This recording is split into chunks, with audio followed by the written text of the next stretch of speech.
Good evening and welcome to Dad's Gone Bad Gaming. Tonight we're chasing Waterfalls, which is part of the new World's Part 1 update in No Man's Sky.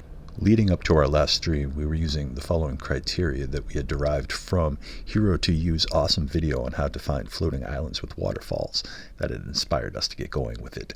So here's the criteria on how to find planets with floating islands and waterfalls. 1, your best chances are in lush galaxies like 10, 19, and 30, and we're going to be focusing on galaxy 30, which is Subsorbal. 2, your best chances are in yellow star systems, and again, according to Hero2U, yellow star systems are 4 times more likely if you're finding yellow systems with the designations of G or F. 3, search for median system temperatures, and that would be systems that have a temperature rating between 4 and 6, with 9 being too hot and 0 being really cold. 4, search for lush planet types. You use your planetary scanner on your freighter and you're looking for lush planet types, and that would be bountiful, flourishing, grassy, humid, overgrown, paradise, rainy, temperate, tropical, verdant, and viridescent. Next, you're going to be searching for planets with good weather. So again, you're going to be clicking on the planet in your planetary scanner on your freighter. You're going to be looking for the weather types of balmy, beautiful, blissful, humid, light showers, mellow, mild rain, pleasant, refreshing breeze, and temperate. So let me show you what this looks like. So to begin the search of chasing waterfalls, you go into your galaxy map and you make sure that you're in a lush galaxy. And we are in Subsorbal, which is galaxy 30, so we know we are in a lush galaxy. Step 2 is to look for a yellow star system with the designation of either G or F. Like this one that has a designation of G7, which means it's going to be slightly on the warmer side. That's what the 7 stands for, and G is what we're looking for. It happens to also be dissonant, which is excellent for those folks looking for sentinel interceptors. So let's take a closer look. We go back to our freighter and we go into our planetary scanner, which gives you discovery level access to all the planets in the system. So that way you can go through and hover over each one to see what kind of planet type they are, looking for lush planets. Now to check the weather on it, you just simply click on the planet right here, and it's going to bring you into a closer zoom in on the planet. And the first thing on planetary data is the weather, which is scalding rainstorms, which is no good. However, the planet itself does have oceans, which is definitely a plus for what we're looking for. Now, I have to say, before I give you glyph portal coordinates to two of the galaxies where we did find floating islands, I have to mention that that was out of 200 systems that collectively we had searched. We only found 2 with floating islands. That means there was an awful lot of systems searched, and we did find an awful lot of interesting things. So before I give you those glyph portal coordinates, which I'm going to do in just a moment, I want to show you one interesting thing that I did find that I wanted to share in case you were curious if you ever found this. In the system of Axentuck Diprag on the planet Phut, the bountiful planet, I found the weather pattern called bilious storms. Now, if you've ever been curious about what bilious storms are, here's the answer.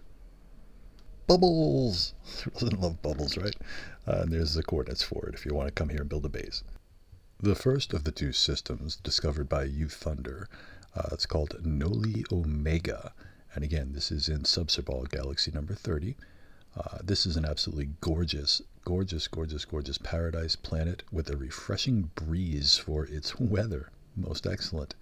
And it is absolutely beautiful. So of course, as soon as I got there, I took off and I wanted to check it out.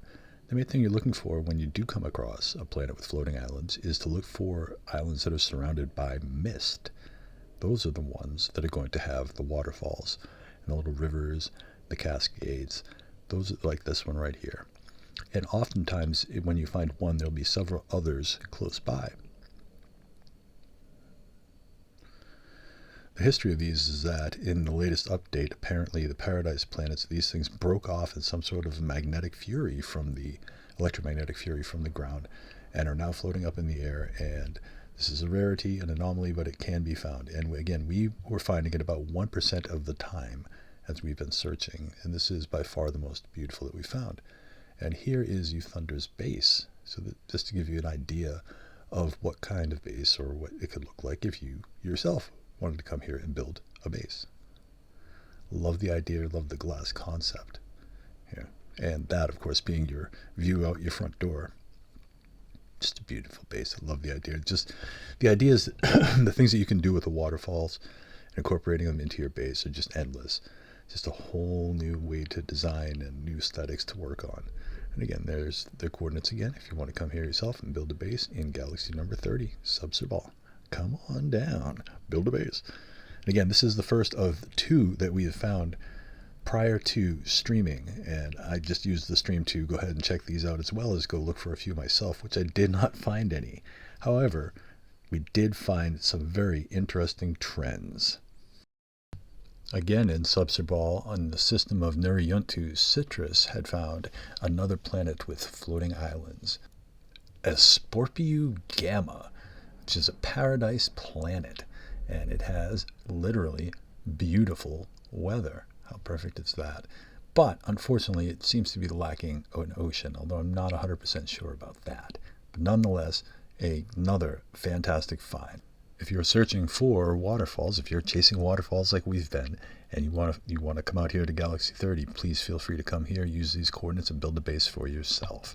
We would absolutely love to have the company. Now, let's talk a little bit more about those trends, because that's very helpful to people that are going to be searching for these floating islands with waterfalls. And that is that during the course of our stream last Thursday night, we found 4 more star systems that had floating islands with waterfalls, and they were all in F designated systems. So, for example, one was an F5, another was an F9PF, another was an F4, another was an F5. On top of the first 2, which was an F7 and a G2F, we seem to find a trend in the F star systems. And it didn't seem to matter so much if it was dead on center with F5 or not, but it definitely F. So another trend that we discovered as we all started looking for them with much more intensity was that there seems to be a great congregation of G systems in the outer rim and a scarcity of the F systems in the outer rim. And conversely, in the galactic core area, and I mean right around the rim of it, I found a tremendous amount of F star systems. I mean, a ton of them. And I found one myself this morning, adding, so that would be actually 5, which brings us an awful lot closer to the Hero 2U's prediction of 1 in 5 planets. So, to summarize that one, I would say that in addition to the search criteria that we already have, if you are looking for floating islands with waterfalls, you want to be in a lush galaxy, you want to be looking for lush planets, you want to be looking for good weather, you want to be looking for relatively good temperature systems, and on top of that, you want to be looking near the galactic core for the F-class systems, or the F-categorized systems. Those seem to have a far greater chance of finding these floating islands.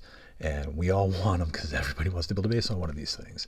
Another thing I've noticed is there's a lot of these city structures on the planets with the floating bases. So I've gone ahead and updated my crib sheet here on how to find planets with floating islands and waterfalls. 1, best chances, lush galaxies. We're in Galaxy 30. 2, best chances are in yellow star systems. F-class yellow star systems specifically. 3, search near the galactic core for said F-class star systems. And if you feel like it, it seems that the F4, F5, F6 area might be a little bit higher odds. Who's to say? 4, search for lush planet types. You use your planetary scanner on your freighter for that. 5, search for planets with good weather. You click on the planet in your planetary scanner on your freighter to get the weather type. And beyond that, it's really just patience, determination, and some luck. If you really want to find these, you will. And happy to say that they are definitely out there. And as we continue to look for them and find them, we will bring them to you, as well as with any new information that we've learned to make the search any easier for all of us. I hope that this video has been helpful and interesting. Please feel free to come by the channel on Thursday nights at 9 p.m. Eastern Standard Time, where we do Thursday Night Live with No Man's Sky, exploring the mysteries. And I'm sure that this upcoming Thursday is going to be a continuation of chasing waterfalls in No Man's Sky. Hey, I hope you're all having a fantastic night. And please feel free to like and subscribe. It helps me, and I appreciate it. And I appreciate all of you very much. And a very special thank you to Citrus and you Thunder. Couldn't do it without you guys. Thank you so much. Everybody have a great night and fly safe.